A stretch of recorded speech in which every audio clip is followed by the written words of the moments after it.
ನೀವಿನ್ನೂ ನಮ್ಮ ಚಾನೆಲ್ನ ಸಬ್ಸ್ಕ್ರೈಬ್ ಮಾಡಿಲ್ಲ ಅಂದರೆ ಈ ಕೂಡಲೇ ಸಬ್ಸ್ಕ್ರೈಬ್ ಬಟನ್ ಒತ್ತಿ ಹಾಗೆ ಪಕ್ಕದಲ್ಲಿರುವ ಬೆಲ್ ಐಕಾನ್ನ ಕ್ಲಿಕ್ ಮಾಡಿ.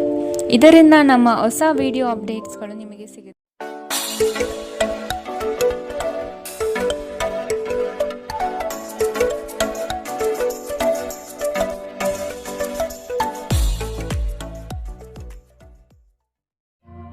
ಮೊದಲನೇದಾಗಿ ಶಿಕ್ಷಣದ ವಿಚಾರವನ್ನು ನಾವು ನೋಡುವಂಥದ್ದು. ಆದರೆ ವಿದ್ಯಾರ್ಥಿಗಳಿಗೆ ಈ ತಿಂಗಳು ಉತ್ತಮವಾದಂತಹ ತಿಂಗಳಾಗಿರುತ್ತೆ ಅಂತಲೇ ಹೇಳ್ಬೋದು.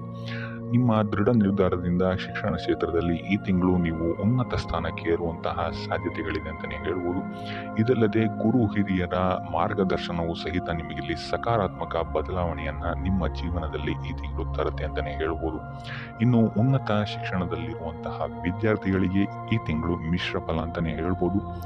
ಆತ್ಮವಿಶ್ವಾಸ ಬೆಳೆಸಿಕೊಳ್ಳೋದು ನಿಮಗೆ ಇಲ್ಲಿ ಉತ್ತಮವಾಗಿರುತ್ತೆ ಅಂತಲೇ ಹೇಳ್ಬೋದು. ಸೊ ನೀವು ನಿರೀಕ್ಷಿಸಿದಂತಹ ಫಲಿತಾಂಶಗಳು ನಿಮಗೆ ಈ ತಿಂಗಳು ಹೆಚ್ಚಾಗಿಯೇ ಸಿಗುತ್ತೆ ಅಂತಲೇ ಹೇಳ್ಬೋದು. ಇನ್ನು ನೀವೇನಾದರೂ ಸ್ಪರ್ಧಾತ್ಮಕ ಪರೀಕ್ಷೆಯಲ್ಲಿ ಏನಾದರೂ ಭಾಗಿಯಾಗ್ತಾ ಇದ್ದೀರಾ ಅಂತ ಹೇಳಿದ್ರು ಸಹಿತ ನಿಮ್ಮ ನಿರೀಕ್ಷೆಯ ಫಲಿತಾಂಶ ಇಲ್ಲಿ ನಿಮಗೆ ಸಿಗುತ್ತೆ ಅಂತಲೇ ಹೇಳ್ಬೋದು.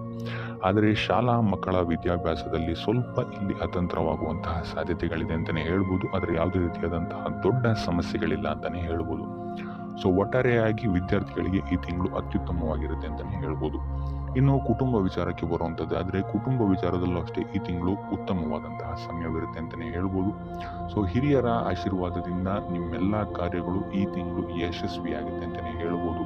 ಆದರೆ ಎರಡನೇ ವಾರ ಸ್ವಲ್ಪ ಎಚ್ಚರಿಕೆಯನ್ನು ವಹಿಸಬೇಕಾಗತ್ತೆ. ನಿಮ್ಮ ಕುಟುಂಬ ವಿಚಾರದಲ್ಲಿ ಇಲ್ಲಿ ಸ್ವಲ್ಪ ವಾದ ವಿವಾದಗಳು ಹೆಚ್ಚಾಗಬಹುದು. ತದನಂತರ ಸ್ಥಿತಿಗತಿಗಳು ಸಾಮಾನ್ಯವಾಗುತ್ತೆ ಅಂತಲೇ ಹೇಳ್ಬೋದು. ಇದಲ್ಲದೆ ಈ ತಿಂಗಳು ನಿಮ್ಮ ಸ್ನೇಹಿತರ ಸಹಕಾರ ಮತ್ತು ಬೆಂಬಲ ನಿಮಗೆ ಹೆಚ್ಚಾಗಿ ಸಿಗುತ್ತೆ ಅಂತಲೇ ಹೇಳ್ಬೋದು. ಇನ್ನು ಮಕ್ಕಳಿಂದಲೂ ಸಹಿತ ನಿಮಗಿಲ್ಲಿ ಉತ್ತಮವಾದಂತಹ ಸುದ್ದಿಗಳು ಸಿಗುತ್ತೆ ಅಂತಲೇ ಹೇಳ್ಬೋದು. ಅವರ ಸಾಧನೆಯೂ ಹೆಚ್ಚಾಗುತ್ತೆ ಅಂತಲೇ ಹೇಳ್ಬೋದು. ಇನ್ನು ಮಕ್ಕಳ ವೃತ್ತಿ ಜೀವನ ಅಥವಾ ವಿದ್ಯಾಭ್ಯಾಸದಲ್ಲೂ ಸಹಿತ ನಿಮಗಿಲ್ಲಿ ಸಿಹಿ ಸುದ್ದಿಗಳು ಸಿಗುತ್ತೆ ಅಂತಲೇ ಹೇಳ್ಬೋದು. ಸೊ ಒಟ್ಟಾರೆಯಾಗಿ ಕುಟುಂಬ ಕ್ಷೇತ್ರದಲ್ಲಿ ನಿಮಗೆ ಈ ತಿಂಗಳು ಉತ್ತಮವಾದಂತಹ ಫಲಗಳೇ ಇದೆ ಅಂತಲೇ ಹೇಳ್ಬೋದು. ಇನ್ನು ಆರೋಗ್ಯ ವಿಚಾರಕ್ಕೆ ಬರುವಂಥದ್ದು ಆದರೆ ಆರೋಗ್ಯ ವಿಚಾರದಲ್ಲಿ ಈ ತಿಂಗಳು ಸಾಮಾನ್ಯ ಫಲ ಅಂತಲೇ ಹೇಳ್ಬೋದು. ಈ ತಿಂಗಳು ನಿಮಗೆ ಸ್ವಲ್ಪ ಮೊದಲನೇ 2 ವಾರಗಳಲ್ಲಿ ಜ್ವರ, ತಲೆನೋವು, ಕಫದಂತಹ ಸಮಸ್ಯೆಗಳು ಸ್ವಲ್ಪ ಬಾಧಿಸುತ್ತೆ ಅಂತಲೇ ಹೇಳ್ಬೋದು. ಇದಲ್ಲದೆ ವಯೋವೃದ್ಧರು ಅಷ್ಟೇ ತಮ್ಮ ಆರೋಗ್ಯದ ಬಗ್ಗೆ ಹೆಚ್ಚು ಗಮನವನ್ನು ವಹಿಸಬೇಕಾಗತ್ತೆ. ಮಧುಮೇಹ ಅಥವಾ ರಕ್ತದೊತ್ತಡದಂತಹ ಸಮಸ್ಯೆಗಳು ನಿಮಗೆ ಸ್ವಲ್ಪ ಬಾಧಿಸುತ್ತೆ ಅಂತಲೇ ಹೇಳ್ಬೋದು. ಸೊ ನಿಮ್ಮ ಆಹಾರದ ಬಗ್ಗೆ ಹೆಚ್ಚು ಗಮನವನ್ನು ಹರಿಸುವಂಥದ್ದು ಉತ್ತಮವಾಗಿರುತ್ತೆ. ಇದಲ್ಲದೆ ಕರಿದ ತಿಂಡಿಗಳಿಂದ ಹೆಚ್ಚು ದೂರ ಇರುವಂಥದ್ದು ಉತ್ತಮವಾಗಿರುತ್ತೆ ಅಂತಲೇ ಹೇಳ್ಬೋದು. ನಿಮ್ಮ ದೈನಂದಿನ ಕಾರ್ಯಗಳಲ್ಲಿ ಯೋಗ ಮತ್ತು ಧ್ಯಾನವನ್ನು ನೀವು ಇನ್ಕ್ಲೂಡ್ ಮಾಡಿಕೊಳ್ಳುವಂಥದ್ದು ನಿಮಗಿಲ್ಲಿ ಸಕಾರಾತ್ಮಕ ಫಲಿತಾಂಶವನ್ನು ನೀಡುತ್ತೆ ಅಂತಲೇ ಹೇಳ್ಬೋದು. ಇನ್ನು 3ನೇ ವಾರದ ನಂತರ ನಿಮಗಿಲ್ಲಿ ನಿಮ್ಮ ಆರೋಗ್ಯದಲ್ಲಿ ಸ್ಥಿರತೆಯನ್ನು ನೀವು ನೋಡ್ತೀರ ಅಂತಲೇ ಹೇಳ್ಬೋದು. ಇನ್ನು ಇದಲ್ಲದೆ ನಿಮ್ಮ ಪೋಷಕರು ಅಥವಾ ನಿಮ್ಮ ಸಂಗಾತಿಯ ಆರೋಗ್ಯದ ಪರಿಣಾಮವಾಗಿ ನೀವಿಲ್ಲಿ ಸ್ವಲ್ಪ ಖರ್ಚನ್ನು ಮಾಡಬೇಕಾದಂತಹ ಸಾಧ್ಯತೆಗಳು ಬರಬಹುದು ಕೊನೆಯ ವಾರದಲ್ಲಿ. ಸೊ ಸ್ವಲ್ಪ ಆರೋಗ್ಯದ ಬಗ್ಗೆ ಹೆಚ್ಚು ಗಮನ ವಹಿಸುವಂಥದ್ದು ಈ ತಿಂಗಳು ಉತ್ತಮವಾಗಿರುತ್ತೆ. ಇನ್ನು ವೃತ್ತಿ ಜೀವನವನ್ನು ನಾವು ನೋಡುವಂಥದ್ದಾದರೆ ವೃತ್ತಿ ಜೀವನದಲ್ಲಿ ಈ ತಿಂಗಳು ನಿಮಗೆ ಅಷ್ಟಾಗಿ ಉತ್ತಮವಲ್ಲದ ಸ್ಥಿತಿ ಇದೆ ಅಂತಲೇ ಹೇಳ್ಬೋದು. ಯಾಕಂತ ಹೇಳಿದ್ರೆ ಈ ತಿಂಗಳು ನಿಮಗೆ ಅನಿರೀಕ್ಷಿತ ಬದಲಾವಣೆಗಳು ಹೆಚ್ಚಾಗಿ ಕಾರಣಕ್ಕೆ ಸಿಗುತ್ತೆ ಅಂತಲೇ ಹೇಳ್ಬೋದು. ಸೊ ಇದರಿಂದಾಗಿ ಇಲ್ಲಿ ನೀವು ಸ್ವಲ್ಪ ತೊಂದರೆಯನ್ನು ಎದುರಿಸಬೇಕಾಗಬಹುದು. ಈ ಹಿಂದೆ ಮಾಡಿದಂತಹ ತಪ್ಪುಗಳು ಈಗ ಸ್ವಲ್ಪ ಕಣ್ಮುಂದೆ ಬರುತ್ತೆ ಅಂತಲೇ ಹೇಳ್ಬೋದು. ಸೊ ಇದರಿಂದಾಗಿ ಇಲ್ಲಿ ನಿಮ್ಮ ಮೇಲಾಧಿಕಾರಿಗಳು ನಿಮ್ಮೊಂದಿಗೆ ಸ್ವಲ್ಪ ವಾದ ವಿವಾದಗಳನ್ನು ಮಾಡುವಂತಹ ಸಾಧ್ಯತೆ ಹೆಚ್ಚಾಗಿದೆ ಅಂತಲೇ ಹೇಳ್ಬೋದು. ಇನ್ನು ಇದಲ್ಲದೆ 2ನೇ ವಾರದ ನಂತರ ಇಲ್ಲಿ ನಿಮಗೆ ನಿಮ್ಮ ಕಾರ್ಯಕ್ಷೇತ್ರದಲ್ಲಿ ಕಾರ್ಯದ ಹೊರೆ ಹೆಚ್ಚಾಗುತ್ತೆ ಅಂತಲೇ ಹೇಳ್ಬೋದು. ಅಥವಾ ನಿಮಗೆ ಸ್ಥಾನ ಬದಲಾವಣೆ ಆಗುವಂತಹ ಸಾಧ್ಯತೆಯು ಸಹಿತ ಹೆಚ್ಚಾಗಿದೆ ಅಂತಲೇ ಹೇಳ್ಬೋದು. ಸೊ ಇದರಿಂದಾಗಿ ಇಲ್ಲಿ ನಿಮಗೆ ನಿಮ್ಮ ಖ್ಯಾತಿ ಮತ್ತು ಸ್ವಾಭಿಮಾನಕ್ಕೆ ಸ್ವಲ್ಪ ತೊಂದರೆಗಳು ಬರಬಹುದು. ಸೊ ನೀವು ಆದ್ದರಿಂದ ಹೆಚ್ಚು ಪರಿಶ್ರಮವನ್ನು ಪಡಬೇಕಾದಂತಹ ಸಾಧ್ಯತೆಗಳು ಈ ತಿಂಗಳು ಇದೆ ಅಂತಲೇ ಹೇಳ್ಬೋದು. ಸೊ ಕೊನೆಯ ವಾರದಲ್ಲಿ ನಿಮಗೆ ಇಲ್ಲಿ ಸ್ಥಿತಿಗತಿಗಳು ಸಕಾರಾತ್ಮಕವಾಗಿ ಪರಿವರ್ತನೆ ಆಗುತ್ತೆ ಅಂತಲೇ ಹೇಳ್ಬೋದು. ಇನ್ನು ನೀವೇನಾದರೂ ಕೆಲಸ ಬದಲಾವಣೆಗೆ ಏನಾದ್ರು ನೋಡ್ತಾ ಇದ್ದೀರಾ ಅಂತ ಹೇಳಿದ್ರೆ ಈ ತಿಂಗಳು ಅಷ್ಟು ಉತ್ತಮವಾಗಿಲ್ಲ ಅಂತಲೇ ಹೇಳ್ಬೋದು.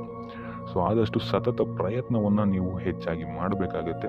ಯಾವುದೇ ರೀತಿಯಾದಂತಹ ಆತುರದ ನಿರ್ಧಾರಗಳಿಂದ ನೀವು ಈ ತಿಂಗಳು ದೂರ ಇರುವಂಥದ್ದು ಉತ್ತಮವಾಗಿರುತ್ತೆ. ಇರುವಂತಹ ಉದ್ಯೋಗದಲ್ಲೇ ಮುಂದುವರಿಯುವಂಥದ್ದು ಸಹಿತ ನಿಮಗಿಲ್ಲಿ ಸ್ವಲ್ಪ ರಿಲೀಫನ್ನು ಕೊಡುತ್ತೆ ಅಂತಲೇ ಹೇಳ್ಬೋದು. ಇನ್ನು ಹೊಸದಾಗಿ ಉದ್ಯೋಗವನ್ನು ಹುಡುಕ್ತಾ ಇರೋಂಥವರಿಗೆ ಈ ತಿಂಗಳು ನಿಮಗೆ ಮಿಶ್ರ ಫಲ ಅಂತಲೇ ಹೇಳ್ಬೋದು. ಸೊ ಸತತ ಪ್ರಯತ್ನದ ಅವಶ್ಯಕತೆ ಈ ತಿಂಗಳು ನಿಮಗೆ ಹೆಚ್ಚಾಗಿ ಇದೆ ಅಂತಲೇ ಹೇಳ್ಬೋದು.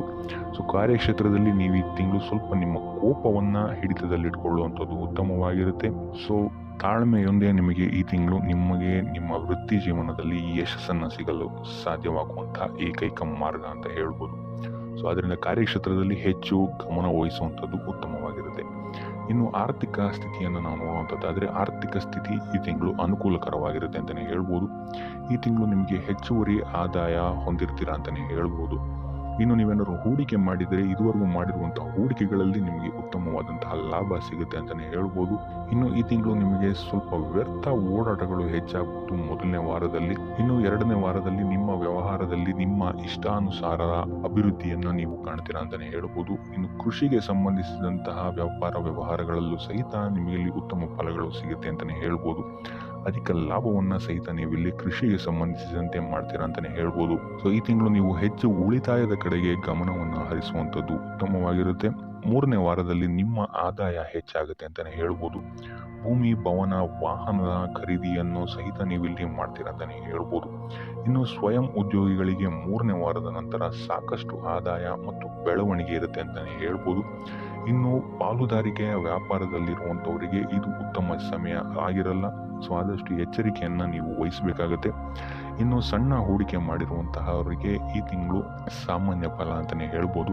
ಸೊ ಆದಷ್ಟು ಐಷಾರಾಮಿ ವಸ್ತುಗಳ ಮೇಲೆ ಖರ್ಚು ಮಾಡೋದನ್ನು ನೀವು ನಿಯಂತ್ರಿಸುವಂಥದ್ದು ಉತ್ತಮವಾಗಿರುತ್ತೆ.